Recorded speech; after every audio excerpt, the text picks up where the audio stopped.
ভাইজান, সেদিনে রাতের একটা ফুটেজ দেখছিলাম। আপনাদের উপর অত্যাচার করা হয়েছে ক্যানিং এর মতন মাটিতে। দেখলাম আপনি উপস্থিত ছিলেন। সেদিনের রাত্রের ঘটনাটা ঠিক কি ঘটেছিল? সেই দিন রাতের ঘটনা। রাত তখন প্রায় 9:30 আমরা 3 বন্ধু ক্যানিং এ মার্কেটে কেনাকাটা করতে যাই। হঠাৎ করে অজ্ঞাত আরএসএস 4 ব্যক্তি আমাদের কাছে আসে এবং বলে, কোথায় বাড়ি, কেন এসেছো, তোমরা বাংলাদেশি, তোমরা পাকিস্তানি, তোমরা টেরোরিস্ট, এবং আমাদের আই কার্ড, আধার কার্ড না দেখানো পর্যন্ত আমরা এখান থেকে উঠতে দেব না। আমাদের উপরে চড়াও হয়, বিভিন্ন রকমের গালাগালি করে। কোনো রকমে আমরা ওখান থেকে যান বাঁচিয়ে আমরা চলে আসি। আসার পরে জানতে পারলাম একজনের নাম ছিল অজ্ঞাত সাঁপুই।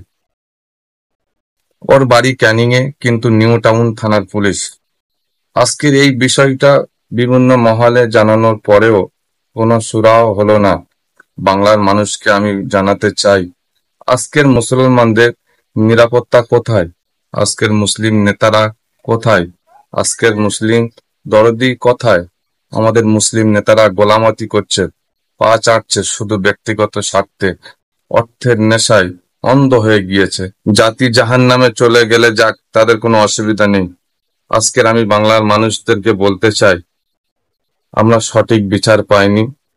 এই বিচার আমরা যেন সঠিক পাই, উপযুক্ত যেন ওরা শাস্তি পায়। সেদিনের রাতের ঘটনার পর আপনারা থানায় গিয়েছিলেন? না, যাওয়া হয়নি। পলিটিক্যাল নেতারা আমাদেরকে কেস করতে দেয়নি এবং থানায় যেতে দেয়নি। বলল আমরা মীমাংসা করে দেব। মীমাংসার ফলস্বরূপ আমাদের কাছে এসেছে, ক্ষমা চেয়েছে। এটা কি ক্ষমার যোগ্য? আমরা চেয়েছিলাম আইন অনুযায়ী আইনের যে শাস্তি আছে সেই শাস্তি তাদেরকে দেওয়া হোক, এটাই আমরা চেয়েছিলাম। কিন্তু নেতারা এটা আমাদেরকে করতে দেয়নি, আমাদেরকে উল্টে চাপে ফেলে দিয়েছে। বাংলার মানুষকে বলতে চাই, যারা আমাদের সাথে এরকম করেছে, অসৎ ব্যবহার করেছেন, আমাদেরকে পাকিস্তানি, বাংলাদেশি টেররিস্ট যারা আমাদেরকে মিথ্যাভাবে বলেছে, আমরা আইডেন্টি কার্ড দেখানোর পরেও আমরা মুসলিম, মাথায় টুপি দাঁড়িয়ে আছে বলে আমাদেরকে যারা এরকম বলেছে, আমরা তার শাস্তির দাবি জানাচ্ছি।